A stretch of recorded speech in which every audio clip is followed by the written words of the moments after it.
Hello everyone. इस video में हम देखने वाले हैं मॉडर्न फिजिक्स में जो रेडियो एक्टिविटी टॉपिक है उसमें एक क्वेश्चन है जो कि नीट में लगातार आ रहा है पिछले लास्ट 2-3 ईयर से। तो वो क्वेश्चन में हम डिस्कस करेंगे कि नीट पे वो कौन सा क्वेश्चन आ रहा है और वो कंसेप्ट भी हम देखेंगे। तो बेसिकली वो क्वेश्चन बेस है डी के बेस क्वेश्चन होता है जो रेडियो एक्टिविटी में, तो उससे लगातार 2-3 साल से क्वेश्चन आ रहा है। तो बेसिकली देखिए डीके जो होता है बेसिकली 4 टाइप का डीके बन पड़ते हैं, alpha decay, beta plus decay, beta minus decay और गामा डीके। पहले इनके बारे में बेसिक एक चीज़ देख लेंगे क्योंकि ये समझना भी ज़रूरी कि इनका आइडेंटिटी, इनको पहचानना कैसे है कि अल्फा डीके हो रहा है कि बीटा डीके हो रहा है कि गामा डीके हो रहा है। क्योंकि क्वेश्चन में कई बार तो डायरेक्टली दे रखता है कि अल्फा डीके है कि बीटा डीके, पर जब नहीं दिया रहेगा क्वेश्चन में तो आपको आइडेंटिफाई करने भी आना चाहिए। बाकी क्वेश्चन बिना पेन उठाए हो जाता है, फ्री के 4 नंबर होते हैं, जल्दी जल्दी अपन देख लेते हैं। सबसे पहले बात करते हैं अपन अल्फा डीके के लिए। उसके पहले भी अपन एक जनरल बात कर लेते हैं अगर किसी को नहीं पता हो तो। कोई भी एलिमेंट है एक्स, उसका रिप्रेजेंटेशन होता है ए और जेड से।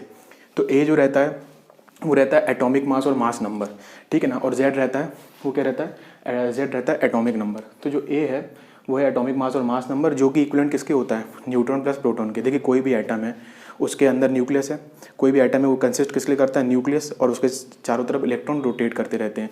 न्यूक्लियस के अंदर क्या रहता है, न्यूट्रॉन प्लस प्रोटॉन, ठीक है ना। और जो इलेक्ट्रॉन है, इलेक्ट्रॉन का मास नंबर हम 0 कंसीडर करके चलते हैं। तो जो बेसिकली जो एक एटम का मास हुआ वो किसके कारण हुआ, न्यूट्रॉन और प्रोटॉन के कारण, और वो किसके अंदर होते हैं, न्यूक्लियस के अंदर, ठीक है।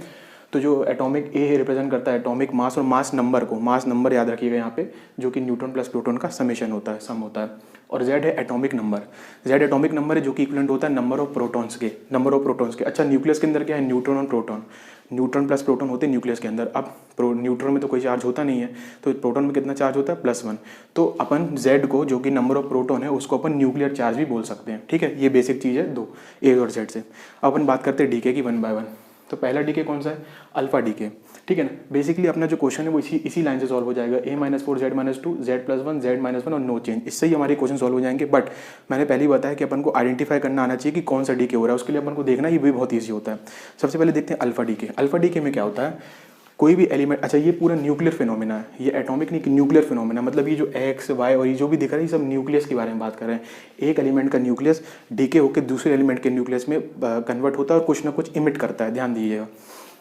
तो यहाँ पे हम बात कर रहे हैं कि फॉर अल्फा डी के लिए हम पहले बात कर रहे हैं कि कोई एलिमेंट है एक्स, वो कन्वर्ट हो रहा है वाई में, और साथ में क्या इमिट कर रहा है, alpha rays in form of helium nuclei, helium nucleus, और साथ में कुछ ना कुछ क्यू मतलब in the form of energy. अब क्या होगा, जब कोई भी एक एलिमेंट है वो डीके करता है तो उसके मास में जो पेरेंट न्यूक्लियाई का मास है और जो डॉटर न्यूक्लियाई का मास है उसमें कुछ ना कुछ डिफरेंट आएगा, मास में डिफरेंट आएगा, मास नंबर में नहीं आएगा, मास नंबर कंजर्व रहता है। तो जो डिफरेंस इन मास है वही कन्वर्ट होता है एनर्जी में इन द फॉर्म ऑफ क्यू, इतना आपको याद रखना है, ठीक। बट मास नंबर कंजर्व रहेगा, मास नंबर बोले तो न्यूट्रॉन और प्रोटॉन का जो समेशन है वो कंजर्व रहेगा, मतलब ए कंजर्व रहेगा।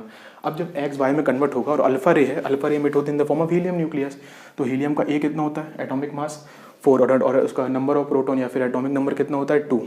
क्यों, हमको क्या कंजर्व करना है, मास, और चार्ज भी कंजर्व करना है, ठीक है। तो अगर यहाँ पे 4 है, अगर यहाँ पे ए है, एक्स कन्वर्ट हो रहा है वाई में, प्लस हीलियम 4 2, तो अगर हमको कंजर्व करना है, मास नंबर को कंजर्व करना है, तो इन दोनों का समेशन ए के बराबर होना चाहिए।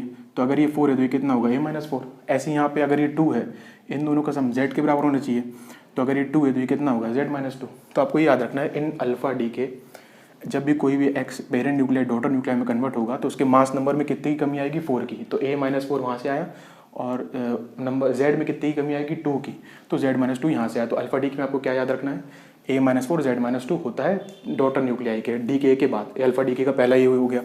दूसरा जो अल्फा डी के, अच्छा ये इसमें कन्वर्ट हुआ, एक्स वाई में कन्वर्ट हुआ, ठीक है ना। और ये हीलियम मतलब अल्फा रेज है, यहाँ मैंने अल्फा लिखा ना, ये अल्फा रेज है, तो अल्फा रे के फॉर्म में ये इमिट कर देगा, और साथ में कुछ ना कुछ क्यू वैल्यू, मतलब एनर्जी भी इमिट होगी। तो इससे ये तो इमिट हो गई, तो ये अपन को इसी से मतलब है, ये हो गया अल्फा डी के पहला। इसका जो नेचर होता है, नेचर ऑफ अल्फा रेज क्या होगा, पॉजिटिव होगा, ये मैं आपको अभी एक्सप्लेन करूँगा। सेकेंड है बीटा माइनस डी के। जो बीटा माइनस डी के होता है इसमें हमको याद क्या रखना है, ए में कोई चेंज नहीं होगा और z+1 हो जाता है। बीटा माइनस है तो z+1 और बीटा प्लस है तो z-1, ये दो चीज़ अपन को याद रखनी है, ठीक। अब बीटा माइनस डीके में क्या होता है, न्यूट्रॉन कन्वर्ट होगा प्रोटॉन में, ठीक है ना। आपको इतना पता होना चाहिए कि न्यूट्रॉन कन्वर्ट होगा प्रोटॉन में, तो न्यूट्रॉन प्रोटॉन में कन्वर्ट होगा। अब न्यूट्रॉन है, न्यूट्रॉन में जो ए रहेगा, न्यूट्रॉन का मास 1 कंसीडर करेंगे अपन, जो ए रहेगा न्यूट्रॉन का मास मतलब एटॉमिक जो मास है, मास नंबर है 1 कंसीडर करेंगे। और न्यूट्रॉन में कोई चार्ज तो होता नहीं है क्योंकि न्यूक्लियर चार्ज ही ना, जेड नीचे, तो ये 0 लिख दिया मैंने। फिर वो प्रोटॉन में कन्वर्ट हो रहा है, प्रोटॉन का मास नंबर 1 और चार्ज भी +1 होता है, तो ऊपर 1 1 आ गया। साथ में क्या इमिट होगा, बैलेंस करने के लिए बीटा माइनस रे, बीटा माइनस क्या है, कुछ नहीं, इलेक्ट्रॉन ही है, फास्ट मूविंग इलेक्ट्रॉन ही है। बीटा माइनस डीके में जो बीटा माइनस रेज है वो फास्ट मूविंग इलेक्ट्रॉन ही है। साथ साथ इमिट होगा एंटी न्यूट्रिनो और कुछ ना कुछ Q in the form of energy emit होगी। ठीक, अब आपको ये याद रखना है कि जो बीटा नेगेटिव है, आप याद कैसे करना है, आप सिंपल ऐसे याद कर सकते हैं कि बीटा नेगेटिव है तो यहाँ पे अगर जैसे एंटी न्यूट्रिनो के ऊपर ये बार लगा हुआ है, क्योंकि बीटा माइनस में एंटी न्यूट्रिनो इमिट होता है, बीटा प्लस में न्यूट्रिनो इमिट होता है, ये न्यूट्रिनो है। तो आप याद कर ऐसे कर सकते हैं कि बीटा माइनस में ये नेगेटिव है तो न्यूट्रिनो के साइन के ऊपर अगर नेगेटिव लगा हुआ है तो एंटी न्यूट्रिनो, तो मतलब यहाँ पे अगर लाइन है तो यहाँ भी लाइन होगी। तो अगर आपको न्यूट्रिनो के ऊपर लाइन दिख जाती है, न्यू के ऊपर लाइन दिख जाती है, तो आपको याद आना चाहिए कि बीटा माइनस का ये वो है आइडेंटिफाइंग फीचर है कि बीटा माइनस डी के हो रहा है। अब कंजर्वेशन यहाँ भी लगा लीजिए। ये इलेक्ट्रॉन का मास नंबर मैंने बताया था 0 कंसीडर करते हैं, उसका मास नंबर 0 कंसीडर करते हैं। मास 0 नहीं होगा, मास तो कुछ ना कुछ होगा, मास नंबर 0 होगा। ठीक है, मास नंबर 0, ऊपर ए 0 और इलेक्ट्रॉन में चार्ज कितना होता है -1। अब यहाँ पे कंजर्वेशन लगा लीजिए 1 - 1 0 और 1 + 0 = 1। तो ये न्यूट्रॉन कन्वर्ट होगा प्रोटॉन में, साथ में बीटा माइनस रे fast moving electron, anti neutrino और क्यू। वो यहाँ पे लिख रखा है कि एक्स जब वाई में कन्वर्ट होगा तो ए का ए ही रहेगा, ए में कोई चेंज नहीं होगा, नो चेंज इन ए, और जेड से हो जाएगा Z+1। ठीक, तो इसमें एक ही चीज़ याद रखना है Z+1। अब next beta plus decay. Beta plus decay में क्या होगा, बीटा प्लस डीके में होगा Z-1। बीटा प्लस डीके में क्या होता है कि जो प्रोटॉन है वो कन्वर्ट होगा न्यूट्रॉन में। अब प्रोटॉन का 1 1 होगा ए और जेड, और न्यूट्रॉन का क्या होगा 1 0। ठीक, बताया था मैंने आपको पहले भी। अब कंजर्वेशन, अच्छा यहाँ पे इमिट होता है इलेक्ट्रॉन, फास्ट मूविंग इलेक्ट्रॉन, और यहाँ पे इमिट होंगे पॉजिट्रॉन्स इमिट होंगे, जिसमें अगेन इलेक्ट्रॉन का मास नंबर क्या होगा 0 और चार्ज कितना होगा इसमें, इलेक्ट्रॉन जैसा ही दिखने वाला, मतलब इलेक्ट्रॉन जितना ही मास का, पर उसमें चार्ज +1 होगा। तो यहाँ पे पॉजिट्रॉन इमिट होते हैं, ठीक है, जिसमें +1 चार्ज होता है। तो ये E+1 रिप्रेजेंट कर रहा है, यही ये बीटा प्लस रे। तो बीटा माइनस जो बीटा नेगेटिव रेज है उनका नेचर कैसा हुआ, नेगेटिव, क्योंकि इलेक्ट्रॉन ही इमिट हो रहे हैं। और जो पॉजिट्रॉन्स हैं, जो बीटा प्लस डीके, उसका नेचर कैसा हुआ, पॉजिटिव, क्योंकि इसमें पॉजिट्रॉन इमिट होते हैं। और क्या इमिट होते हैं, न्यूट्रिनो। ठीक, और यहाँ पे Z-1 हो जाता है। ये आप देख लीजिए, कंजर्वेशन लगा लीजिए, 1 + 0 1 ही होगा, और 0 + 1 क्या होगा +1। ठीक, ये इसका रिप्रेजेंटेशन ऐसे। गामा डीके में क्या होता है, गामा डीके में कोई चेंज नहीं होगा ए और जेड में, मतलब एटॉमिक मास और नंबर में कोई चेंज नहीं होगा। गामा रे क्या है, जस्ट आफ्टर अल्फा डीके और बीटा डीके, जैसे अल्फा डीके के जस्ट बाद और बीटा डीके के जस्ट बाद गामा डीके हो सकता है। ठीक, दूसरी चीज़ ये क्या है, इलेक्ट्रोमैग्नेटिक वेव्स है और फोटॉन्स ही है फास्ट मूविंग, और ये न्यूट्रल होती है नेचर पे, फोटॉन्स ही है, कोई चेंज नहीं होगा ए और जेड में, कोई चेंज नहीं होगा इसमें ए और जेड में। ठीक, अब अपन को इतना मैंने आपको बता दिया।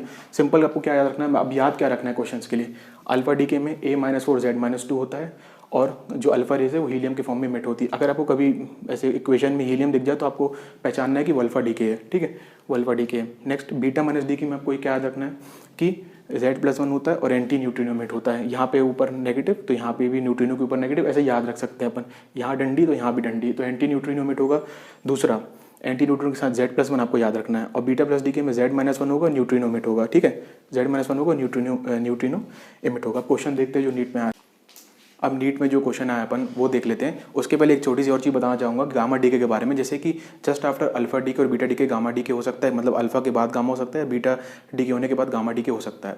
गामा डीके में क्या होता है, जैसे एटम के अंदर एनर्जी लेवल्स होते हैं ना, वैसे न्यूक्लियस के अंदर भी एनर्जी लेवल होते हैं। मैं आपको बता चुका हूँ कि सारे डीके एक न्यूक्लियर फिनोमेना है। न्यूक्लियस में एनर्जी लेवल होते हैं जस्ट आफ्टर अल्फा डीके और beta decay. Nucleus excited state में जाता है, बट जब वो वापस ग्राउंड स्टेट में आता है तो कुछ ना कुछ इमिट करता है, वो जो इमिट करता है वही क्या है, गामा डीके। इसलिए ए और जेड में कोई चेंज नहीं होगा, गामा डीके का नेचर न्यूट्रल होगा, और ये इमिशन किसका होगा, इन द फॉर्म ऑफ फोटॉन्स। अब देखते हैं नीट में जो क्वेश्चन आ रहा है इस पे बेस को देखते हैं। तो 2021 में भी क्वेश्चन आया, 22 में भी क्वेश्चन आया। बहुत ज़्यादा चांसेस है कि इस कंसेप्ट में फिर इस बार क्वेश्चन आ जाए। तो क्वेश्चन क्या आया था, देखो इसमें ही बोला गया था कि एक रेडियो एक्टिव न्यूक्लियस अपन को दे रखा है जो कि है एक्स, है ना, अंडरगो करता है spontaneous decay in the sequence. Decay का सीक्वेंस दे रखा है, ठीक है ना, एक्स कन्वर्ट हो रहा है बी में, फिर बी से सी में कन्वर्ट हो रहा है, और सी डी में कन्वर्ट हो रहा है। ये लगातार डीके होता जा रहा है न्यूक्लियाई का, ठीक है। और यहाँ पे जेड का बता दिया कि जेड जो है वो एटॉमिक नंबर है। रिप्रेजेंटेशन में इसे ध्यान रखना, जरूरी नहीं कि ए और जेड इनने लिख दिया तो उसका मतलब वही हो जो अपन पढ़ते आ रहे हैं। अगर उनने जेड को अगर उनने एटॉमिक मास बोल दिया तो अपन को वही कंसीडर करके चलना है। मतलब ये क्वेश्चन एक बार ध्यान से पढ़ना है, बाकी ऐसा कभी होता नहीं पर हो भी सकता है कन्फ्यूज करने के लिए, ठीक है ना। जेड एटॉमिक नंबर है, वही है, और एलिमेंट एक्स का। The possible decay particle in the sequence are, मतलब ये पूछना चाह रहा है जो एक्स बी में कन्वर्ट हुआ है वो कौन सा डीके है, बी सी में कन्वर्ट हुआ है वो कौन सा डीके है, सी डी में कन्वर्ट हुआ कौन सा डीके। तो 3 तरह के यहाँ पे डीके हो रहे हैं, उसी के सीक्वेंस में अपन को आंसर देना है। अब जब भी ऐसा क्वेश्चन आए सबसे पहले आप क्या करो, इसको ये जो भी इक्वेशन है उसको जल्दी से आप लिख लो, या फिर उस पेपर में तो लिखा ही रहता है, ठीक है ना कुछ कंसीडर कर लो आप जेड को। यहाँ पे देखो ए के बारे में कोई ने डिस्कशन नहीं किया है, ए यहाँ पे सब जगह क्या है, ए के बारे में कोई भी डिस्कशन नहीं किया है। चेंज किस में हो रहा है, जेड में। तो मैं क्या किया, सबसे पहले आप क्या करेंगे, एक्स को एक्स बी सी डी आपने सीक्वेंस लिख लिया, एक्स जेड को कंसीडर कर लो आप 10, कुछ भी कंसीडर कर लो 10, ताकि आपको ईजी होगा समझने में। जेड को 10 कंसीडर कर लिया। अब यहाँ पे जेड माइनस 1 है तो 10 माइनस 1 कितना हो गया 9, ठीक। अब यहाँ पे z माइनस 3 तो 10 माइनस 3, जेड क्या है पे 10, तो z माइनस 3 कितना हो गया 7, ठीक है। अब यहाँ पे z माइनस 2 तो 10 माइनस 2 कितना हो गया 8। अब आप उसको भूल जाओ, यहाँ पे ध्यान दो कि आपको कैसे डी के पहचानना है कि कौन सा डी के होगा, ठीक है। अब आपको कैसे पहचानना है, देखिए ए बी में कन्वर्ट हो रहा है, कौन सा डी के होगा, जेड में कितना चेंज हो रहा है -1 का, ए के बारे में कोई इन्फॉर्मेशन नहीं दी हुई है, तो यहाँ पे 10 से 9 कन्वर्ट होना क्या कहलाया जेड -1। अब यहाँ पे ध्यान दीजिए, और z -1 किस में होता है, मैंने बताया कि -1 है, z -1 है तो बीटा प्लस, z+1 है तो बीटा माइनस, सिंपल होता है पहचानने का, और z-2 है तो अल्फा डी के, और नो चेंज है तो गामा डी के। ये चार चीज़ें ही आपका क्वेश्चन सॉल्व हो जाएंगे। तो z-1 तो आंसर क्या आ गया बीटा प्लस डी के। अब यहाँ पे 9 कन्वर्ट हो रहा है 7 में, आपको इससे कंपैरिजन नहीं करना है, आपको यहाँ से कंपैरिजन करना है, क्योंकि बी सी के बारे में, बी जो सी में कन्वर्जन हो रहा है वो कौन सा डी के ये बताना है। तो 9 कन्वर्ट हो रहा है किस में 7 में, तो z में कितनी की कमी आ रही है 2 की, तो z-2 किस में होता है अल्फा में, तो ये हो गया अल्फा डी के, बी का सी में कन्वर्जन अल्फा डी के हो गया। अब सी डी में कन्वर्जन देख लो, 7 से कितना आ रहा है 8, तो यहाँ पे क्या हो रहा है +1 हो रहा है, z+1 मतलब कौन सा डी के, बीटा माइनस डी के, प्लस है तो माइनस, माइनस है तो प्लस, खत्म होती सीधी सी बात है। तो क्या सीक्वेंस आ गया beta plus alpha beta minus, देख लो कौन से ऑप्शन में, ये रहा। तो आंसर इसका क्या हो गया C, beta plus alpha beta minus, beta plus alpha beta minus. ये तो बिना पेन उठाए, और ये क्वेश्चन तो और भी इजी है, कैसे, इसका तो आपको इतना सॉल्व ही नहीं करना था, अगर आपको पहले ही आपने सॉल्व कर लिया उसी से आंसर आना था। अगर आपने क्वेश्चन पढ़ा, आपने देखा यार z-1 में कन्वर्ट हो रहा है, ए के बारे में कुछ इन्फॉर्मेशन दी नहीं है, ये कौन सा डी के होगा, z-1 में कन्वर्जन कौन सा होगा बीटा प्लस, ठीक है ना, z-1 मतलब बीटा प्लस, तो बीटा प्लस होगा, तो बीटा प्लस देखिए सब ऑप्शन में एक ही ऐसा ऑप्शन है जिसमें पहला जो मतलब पॉइंट है वो बीटा प्लस है, और सारे ऑप्शन में पहला बीटा+1 एक ही ऑप्शन में, तो ये पहले से यहीं से आंसर आ गया, इसका इतना सॉल्व करना भी नहीं था इसमें, ठीक है ना। तो बीटा प्लस यहाँ से भी आंसर आ सकता है। दूसरा क्वेश्चन, तो ये बिना पेन उठाए विदिन 30 सेकेंड और कम टाइम में भी हो जाते हैं ये, ठीक। दूसरा क्वेश्चन जो अभी लास्ट ईयर आया था वो क्या था, अब उसमें आपको एक कंसेप्ट की जरूरत पड़ेगी, अभी तो आपका सीधे सीधे हो गया, इसमें आपको एक कंसेप्ट की जरूरत पड़ेगी। दूसरा जो क्वेश्चन आया था नीट पे, एक एलिमेंट एक्स है गिवन न्यूक्लियर रिएक्शन में, क्या है सोडियम 2211, ए और जेड दे रखा है, ये कन्वर्ट हो रहा है एक्स में, साथ में ई प्लस और क्या कुछ इमिट हो रहा है, ये क्या है आपने पहले, सबसे पहले आपको बताना है कि मतलब ये जो एक्स है उसमें से क्या होगा, आपको यहाँ पे पहचानना है कि कौन सा डी के हो रहा है। सबसे पहली जो आइडेंटिटी है ये न्यूट्रिनो वाली, ठीक है ना, इसके ऊपर क्या कोई बार है नहीं है, कोई बार नहीं है मतलब नेगेटिव नहीं है, मतलब कौन सा बीटा पॉजिटिव, तो ये बीटा प्लस डी के हो गया। दूसरी चीज़ बीटा प्लस डी के है, तो बीटा प्लस डी के में क्या इमिट होता है पॉजिट्रॉन, जैसे इलेक्ट्रॉन होता है तो इलेक्ट्रॉन को अपन ऐसे लिख देते हैं, तो पॉजिट्रॉन का जो साइन है वो होता है ई प्लस, ई माइनस है तो इलेक्ट्रॉन, ये बीटा माइनस रे का साइन है, और ई प्लस है पॉजिट्रॉन का साइन जो कि इमिट होता है बीटा प्लस में, तो ये दूसरी आइडेंटिटी हो गई बीटा प्लस की। एक चीज़ आप बोल सकते हो कि ऊपर प्लस लिख दिया है, ठीक है ना, तो वो मतलब पॉजिट्रॉन का ही साइन होता है, ठीक है। तो इससे ही आपको ये मालूम चल गया कि यार न्यूट्रिनो से और ई प्लस से अपन को ये मालूम चल गया, न्यूट्रिनो से और ई प्लस से अपन को ये मालूम चल गया कि ये बीटा प्लस डी के, तो अभी इसको आइडेंटिफाई करना बहुत आसान है। बीटा प्लस में क्या होता है z-1, अब हमको अपन आइडेंटिफाई कर लिया इन दोनों की हेल्प से कि बीटा प्लस डी के उसमें z-1 होता है। अपन ने लिख लिया सोडियम 2211, ये कन्वर्ट हो रहा है एक्स पे, तो ए पे तो कोई चेंज नहीं होगा, 22 का 22 ही रहेगा, 22 का 22, ए में कोई चेंज नहीं होगा, और नीचे z-1 होगा, तो 11-1 कितना हो गया 10, तो जो x है वो क्या होगा 22-10 वाला, 22-10 वाला, देख लो उसमें से कौन सा है 23-10, 22-10, ये न्यू आंसर, ठीक है ना, ये इसका आंसर हो गया 22-10। तो ऐसे इजी क्वेश्चन आते हैं इस कॉन्सेप्ट से बेस, ठीक है ना। एक चीज़ अब एक्सप्लेन करना रह गई, जो कि मैं आपको बताया था कि हीलियम जो यहाँ पे अल्फा रेज है उसका नेचर पॉजिटिव कैसे है, तो ध्यान से देखना उसका नेचर पॉजिटिव कैसे होगा। मैंने बोला था कि ये न्यूक्लियर फिनोमिना है। देखो हीलियम अगर एटम की बात हो रही है, अगर हीलियम एटम की बात हो रही है तो मास नंबर तो उसका कितना रहेगा 4 ही रहेगा, और उसमें उसका जो जेड रहेगा वो कितना रहेगा 2, ठीक। अगर मैं बात करूँ हीलियम एटम की, ठीक, हीलियम एटम में ये क्या हो गया न्यूट्रॉन प्लस प्रोटॉन का सम 4, और 2 क्या हो गया नंबर ऑफ प्रोटॉन, और न्यूट्रॉन प्लस प्रोटॉन 4 हो गया। अब हीलियम एटम है, अगर हीलियम एटम न्यूट्रल है तो 2 प्रोटॉन है तो 2 इलेक्ट्रॉन भी होंगे, तो इस हीलियम एटम में कितने इलेक्ट्रॉन है 2, ठीक। अगर बात करें हीलियम एटम की, पर जब ये हीलियम एटम ये 2 इलेक्ट्रॉन को इमिट कर देगा तो किस में कन्वर्ट हो जाएगा हीलियम +2 में।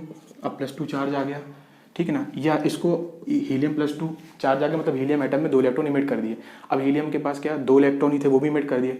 अब या तो अब बचा क्या, केवल हीलियम न्यूक्लियस ही बचा ना, क्योंकि देखो हीलियम न्यूट्रॉन प्लस प्रोटॉन, ये न्यूक्लियस के अंदर रहता है न्यूट्रॉन प्रोटॉन, और बाहर इलेक्ट्रॉन रोटेट करते रहते हैं। अगर इलेक्ट्रॉन इमिट कर दिया तो अब क्या बचा, न्यूक्लियस ही बचा ना। तो जो हीलियम, ये जो लिखा हुआ है ना हीलियम 42, तो ये क्या है, हीलियम न्यूक्लियस है। तो अब यहाँ पे जो चार्ज आया वो कितना आया, +2। हीलियम एटम ने जब 2 इलेक्ट्रॉन इमिट कर दिए तो हीलियम +2 बन गया। अब जो हीलियम +2 है वो क्या बचा, उसमें इलेक्ट्रॉन इमिट करने के बाद न्यूक्लियस न्यूक्लियस बचा ना, तो हीलियम न्यूक्लियस बोल दो या डबली आयनाइज्ड हीलियम एटम बोल दो, वही क्या होती हैं, अल्फा रेस। इसलिए अल्फा रे का जो नेचर है वो पॉजिटिव होता है। ठीक है, तो ये कंसेप्ट था इस मॉडर्न फिजिक्स की रेडियो एक्टिविटी में, जो कि बहुत रिपीटेड हो रहा है। हो सकता है इस साल भी क्वेश्चन आ जाए। ठीक है, तो आप उसको ध्यान से देख लीजिएगा। ठीक है, थैंक्स फॉर वॉचिंग, मिलते हैं नेक्स्ट वीडियो पे।